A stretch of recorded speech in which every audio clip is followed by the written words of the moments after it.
Nagbabalik ulit ang hashtag ibobitag mo. Ngayon naman susunod natin ang sumbong.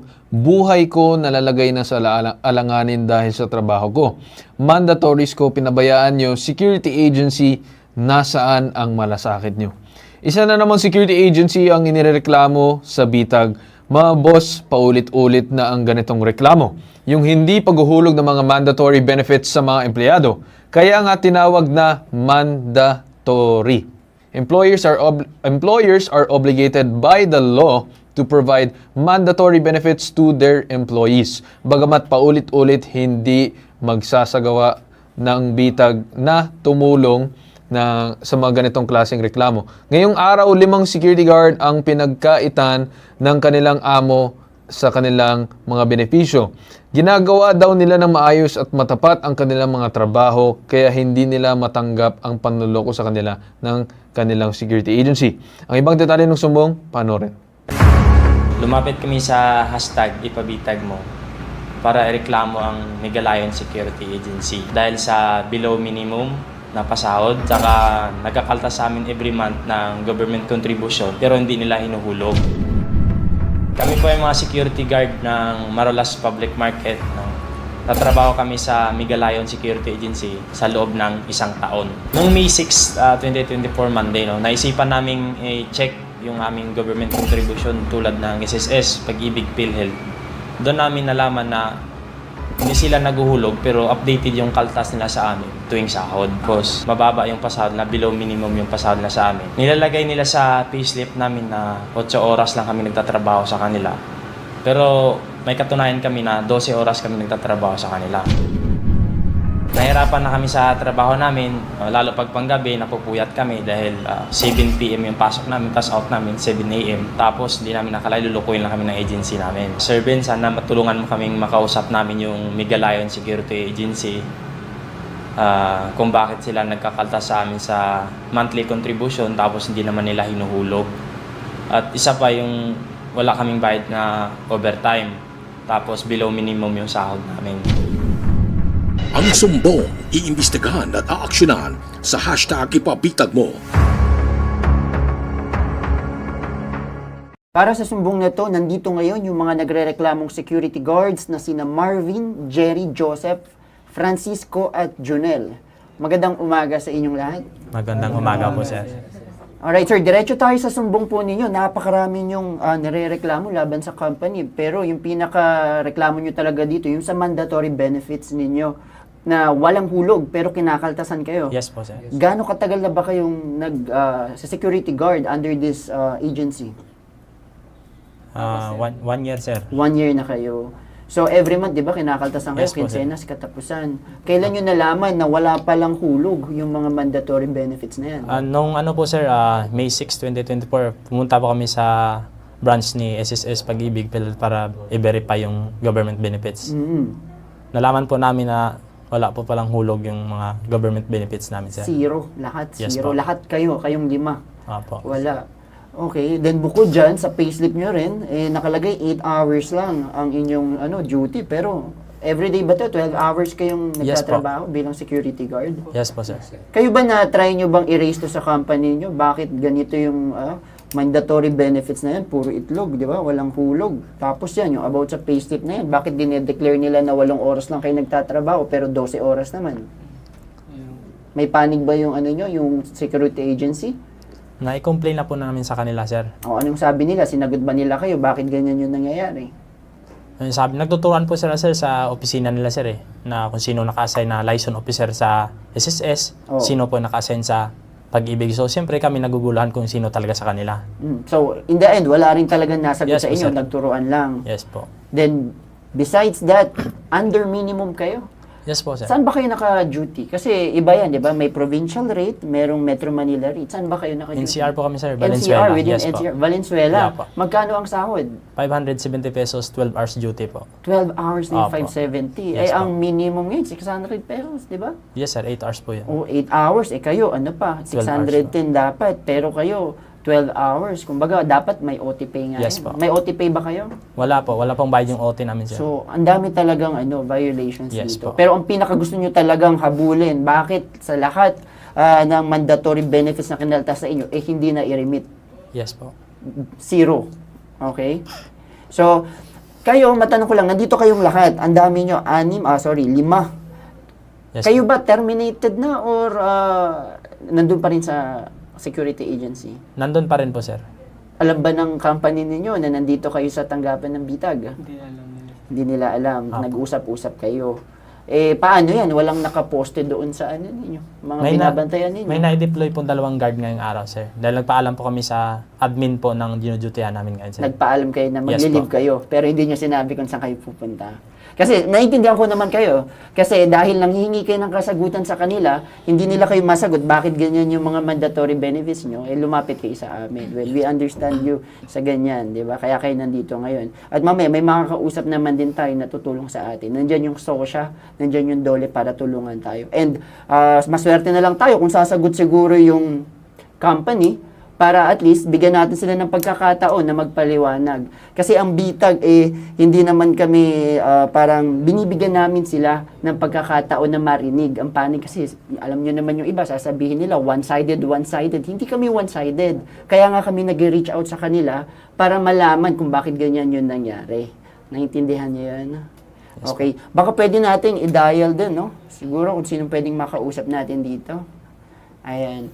So, nasa kabilang linya, si Attorney Cesar Petate, Head Mediation Arbitration and Legal Service Unit ng DOLE NCR. Magandang umaga po ulit, Attorney Cesar Petate. Good morning nga po ulit. Good morning. Apo. Attorney, ito naman pong ilalapit namin sa inyo, mga security guards po, Attorney, no?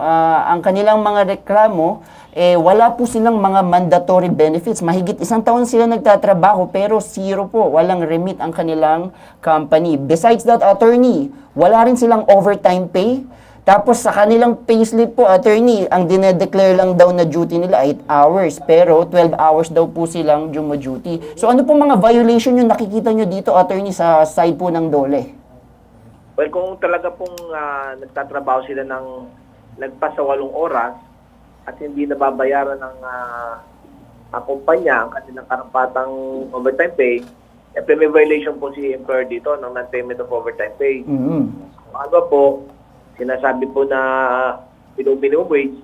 Ang minimum wage po kasi natin yan sa NCR is 610 Opo. per day. So kung hindi po sila tumatanggap na ganun per day at kasama nga din nga, kasama pa rin overtime, may violation din po si employer dito. So ang maganda po, pumunta po dito si mga complainant sa NCR po, DOLE NCR, para po makapalit sila na complete at bigay po yung complete address ng kanilang agency or employer po. Para po maimbitahan natin at maparap sa ating opisina yung kanilang employer o kanilang representative.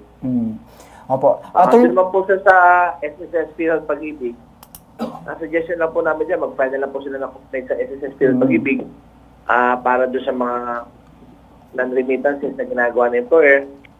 Tanong ko lang po, yung po bang kanilang payslip may bawas ng mga SSS contributions? Meron daw po, Attorney. Kinakaltasan kayo, di ba? Yes po, may kaltas po. Kinakaltasan pero hindi nare-remit. Yes, po. hindi na nare-remit, Attorney. Opo, so another violation po yun. Under the law, parang may criminal aspect pa po yan. Yes. Oo. So, mag-file na rin po sila ng complaint sa appropriate agencies po na yan. Okay. Attorney, matanong ko lang, no? Pagdating naman dun sa sinasabi niyong filing ng complaint sa appropriate agencies, ano yung mga magiging punishment or pagpataw na parusa pagdating sa mga ganyan na bagay, Attorney? Sa alam ko, diba, tama ba per agency may parang parusa yan kada agency? Opo, sir. Ganyan pong penalty parusa, ang nag-i-issue po kasi yan talaga is mga agency na yan, yung SSS, Field Pag-ibig. So wala po kaming jurisdiction sa mga ganyang issue, kaya ayaw ko doon po i-preempt yung kanilang penalties na pwedeng impose sa agency po. Okay. Sige sir, asahan namin yung agaran aksyon nyo pagdating sa ganitong bagay. I think maganda naman yung sinasabi nyo. Natatawagin nyo para magkaroon ng pag-uusap para Yes, man sana man maayos ka agad kung hindi man na magkakaroon ng sinasabing violations or punishment regarding dun sa mga violation ng company. Tama po ba sir? Yes, tama po sir, tama po. Okay. Sige attorney, maraming salamat po muli at magandang umaga po sa inyo. Alright po, you're welcome po. Good morning. Okay, so tawagan natin din ngayon itong Acting Chief ng BPLO Marikina, Resurrection Badua. Magandang umaga po sa inyo. Magandang umaga rin po. Ma'am, ako po si Carl Tulfo sa Ipabitag mo. Kasama ko din si Bitag Din ngayong araw. Ma'am, meron pong lumapit sa amin ng mga security guards sa isang agency na tawag na Megalion Security Agency. Matanong ko lang ma'am, meron ba itong business permit or mga registration? Kompleto ba sila? Yes sir, for 2024 po, nakapag-renew po sila ng permit nila. Ano yung story ma'am regarding dito sa agency na to? May mga tinatago ba sila na dapat naming malaman or as is okay naman sila? So far po, nung pinuntahan po ng inspector, okay naman po yung ano nila, yung nakausap po na personnel doon. Okay. Pero yung pagdating naman dun sa history ng agency na to, is this just bago lang ba yung agency na to or matagal na? Bago lang po siya sir, nung 2022 lang po. Okay. So in terms of permits, wala siyang problema? Wala naman po. Okay. Pero mama, siguro kasi itong mga reklamo ng mga guardias regarding dun sa mga benefits nila. So, maraming mga problems in terms of payments, labor-intensive concerns nila. Pero ang sa amin is merong complaint, mga complainant dito. So, sa part ba ninyo sa BPLO, were there any complaints towards the company before? Wala po. We haven't received any complaints po. Okay, so wala pa mga complaints pagdating sa company. Pero siguro mama, since naggawa na kayo ng inspection, siguro maybe kung pwede mag-inquire yung BPLO regarding dun sa kanilang mga tao or if it's still the sakop ng BPLO. Magagawa nyo ba yun, ma'am? Yes sir, pwede naman po. You could furnish us with kung ano po yung concern talaga nung employee nila. Sige ma'am, naiintindihan naman namin na may limitations din ng BPLO nito regarding dito sa labor. But we understand na may permit pero meron bang violation si company na kahit ano or kahit sa mga tao or something or wala? Wala po sir. Okay, so wala pa talagang any history at all kahit na ano? Yes po, wala po. Okay. Pero sige mama, siguro I think mas maganda na to take note itong mga complaint ng mga gwardiya para at least kung may lumapit man na ulit na complaint sa inyo, may alam na kayo as to kung ano man yung nangyayari sa agency na to. Sir. We will take that into consideration. Sige ma'am, maraming salamat po at magandang umaga po sa inyo. Okay po. Okay. Okay, so ang purpose naman ng pagtawag sa BPLO ay siguro just to inquire kung talagang merong violation. Kung wala naman violation, I think mas maganda magiging focus tayo dito sa DOLE, more on labor. And then kung tatawag ba itong mismong SOSHA? Tatawag ba? Let's see kung may makakausap tayo sa SOSHA. Pero dun lang sa business permit, gusto ko lang ding idagdag, no? Kasi since bago lang sila, bago lang ba yung agency nyo? Sabi, 2022 lang. Kasi ang business permit, hindi ang karapatan, it's a privilege eh. Na ibig sabihin, kung good standing ka sa community, ipagkakaloob sa iyo yan ng syudad. So kung may mga ganyang complaints, I doubt lang na kayo-kayo lang yung gustong magreklamo. Yung iba bang mga security guards na kasamahan nyo, ganun din, walang mga remittance yung mga ano nila, mandatory benefits. Yes po, sir. So marami kayo. Yes po, marami po. So ito yung sinasabi ko na hindi porket kumpleto sila sa mga requirements, ay kung hindi naman sila good standing sa community, there is always a possibility na masilip sila ng BPLO at worst is matanggalan sila ng business permit. Kasi nga, kung di naman sila nagko-comply sa mga ahensya ng gobyerno, like sa mga mandatory benefits, yung SSS, PhilHealth, Pag-ibig, baka maapektuhan yung kanilang business permit. So yun yung sinasabi namin kanina. Maraming ahensya ng gobyerno tayong pwedeng lapitan para maipaabot yung mga reklamo nyo. Isa na rin dyan yung sa SOSHA, na kung di man natin matawagan ngayon, pwede natin naman yung makipag-coordinate kami off-cam. So okay ba sa inyo yan? Yes po, sir. Ayun. So yung punto lang namin ngayong araw ay ginawa lang namin aware itong BPLO sa naging violation nila ngayon as to regards dun sa mga labor kagaya sa inyo is yung mandatories and then yung mga overtime ninyo. So para at least alam nila kapag may mga lumapit ulit ng gwardiya na inireklamo yung agency na yun, pwede ma-take note ng BPLO and if not, pwede magkaroon ng suspension or if not revocation ng business permit. So that's yung purpose din kung bakit din inilapit din namin sa DOLE para kung may nalabas man na result dun sa dulo na meron indeed violations itong company, pwede din yun ipa-refer sa BPLO, mabasa din nila, and then magkaroon ng more or less pag-i-investigate dun sa company. Okay? So, nakausap ng bitag ang admin and manager/financing officer ng Megaleon security agency na si Mr. Glenn Rimandiman. Ayon sa security agency, naayos na raw nila ang mga hulog sa mandatories ng kanilang mga security guard.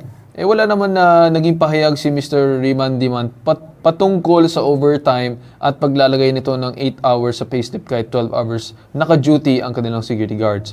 Pero tumanggi na si Sir Rimandiman na makausap siya via phone patch sa live ng bitag. So nakita naman natin yung, at first nakipag-coordinate but then siguro medyo naipit sila. And then umabot na sa punto na ayaw na nila na makipag-usap. Okay? Pero siguro ulitin ko lang, sa lahat ng mga security agencies dyan, actually not just security agencies or kahit sino man na nagbibigay trabaho sa mga tao, pagdating sa mga sahod, mandatories, retention, compensation, separation pay, at kung ano-ano man na dapat na makuha ng mga tao, ito ay sa tingin ko na dapat inyong tuparin. Kasi unang-una, hindi naman yan yung simpleng bagay na pagka iniisip nyo sa negosyo na parang, sige, paliban muna yan, ganito, ganyan. Pagdating sa ganyan kasi, ang pinag-uusapan kasi dito ay tao. Hindi pinag-uusapan na service, mga TV, or kung ano man na mga gamit. Ito ay tao, buhay ito. So, hindi to biro pagdating sa ganyan na bagay na dapat talaga pinagbibigyang halaga ang mga tao. So, napakahalaga ang pagdating sa mga labor concerns. No? So, wala kaming problema dito sa bitag na magtanggap ng mga labor concerns. Paulit-ulit naman din namin sinasabi at kinakausap at pangangaralan yung mga iba't ibang kumpanya na mayroong paglalabag dito. Again, hindi kami anti-business. Just do things right and take care of your people. Wala tayong problema. So, yun lang naman ang aking purpose ngayong araw para magsabi ng aking mensahe para sa lahat ng mga kumpanya nandyan. So, kayo ba? Okay na ba kayo? Sa naging usapan ngayong araw. So, of course, magiging mabusisi at maproseso yung ganitong bagay. But then, kung magtiyaga man tayo, ay makukuha natin yung gusto natin makuha. Okay? Okay po, sir. I-check nyo ha, kasi ang sabi sa amin, hindi na sumagot si Mr. Glenn na naayos na raw. I-check nyo ulit, baka naman nag-reflect na dun sa online. Kung wala pa rin, tapos sinabi niya, meron naman daw, may problema tayo dito. So magmo-monitor kami kung talaga bang inayos niya. Yung iba namang concerns ninyo sa under minimum wage, 'di ba? Tapos yung 12 hours kayo pinag-duty, no OT pay, nasa sa inyo yan kung gusto niyo ring i-ano pa sa DOLE or sa SOSYA. Pero ito pangahawakan namin yung pangako na inayos na daw nila. Kailangan ang balik sa amin yan, ang update nyo, meron na. Okay? Yeah. So yung pinag-uusapan din ngayong araw, yung purpose din na kinausap din namin kayo, at least naintindihan nyo kung paano kami makipag-usap, kung ano yung proseso namin.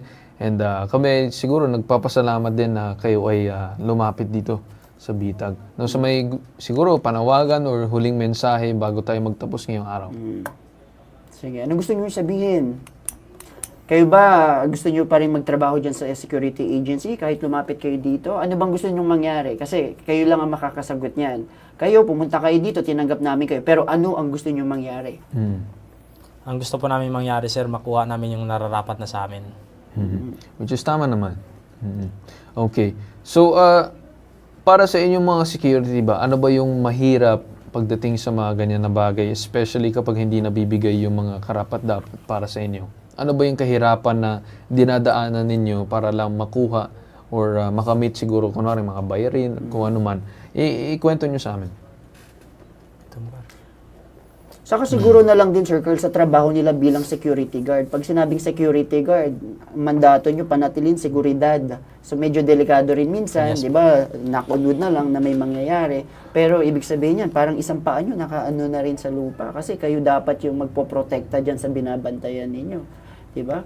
So, yun ba, syempre, right nyo talaga na magkaroon ng mga ganyang benepisyo. SSS, paano kung may mangyaring mga aksidente o mga hindi ka nais-nais na bagay, di ba? Saan kayo huhugot?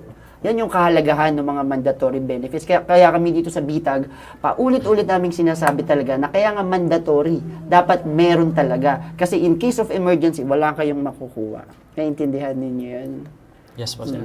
Eh, yung iba yung mga nasa likod, hindi nagsasalita. Kayo, kamusta naman kayo dyan, mga sir? Okay naman kayo dyan. May gusto ba kayong sabihin? Yan, sila lang yung nakakausap namin. Kayo, sige, anong gusto niyo sabihin? Baka may panawagan kayo sa kumpanya. Baka bigyan kayo ng konsiderasyon na ayusin na lahat yan. Sana po sa Miguelayan Security Agency. Sana sir, umano na kayo, tumino na kayo. Ayusin nyo lang yung pasahod nyo. Para hindi pa palit-palit yung mga gwardiya ninyo. Yan lang po. May ganun bang case, nagpapalitan dahil di tumatagal, yun yung gusto mong sabihin. O ikaw naman sir, sige, hindi pa kita naririnig magsalita sir, sige po. Okay na, sir. Okay na. O, Okay na kayo? Okay na rin. Okay. Well, maraming salamat ulit sa paglapit ninyo dito sa Bitag and again, wala naman kami problema hawakan yung mga ganitong cases. Okay. So, maraming salamat ulit at ito ang nag-iisang pambansang sumbungan, tulong at serbisyong may tatak, tatak Bitag, tatak Ben Tulfo. Ito ang hashtag Ibabitag Mo. Ang programang ito ay hatid sa inyo ng hashtag Ipabitag Mo Community Service Partners.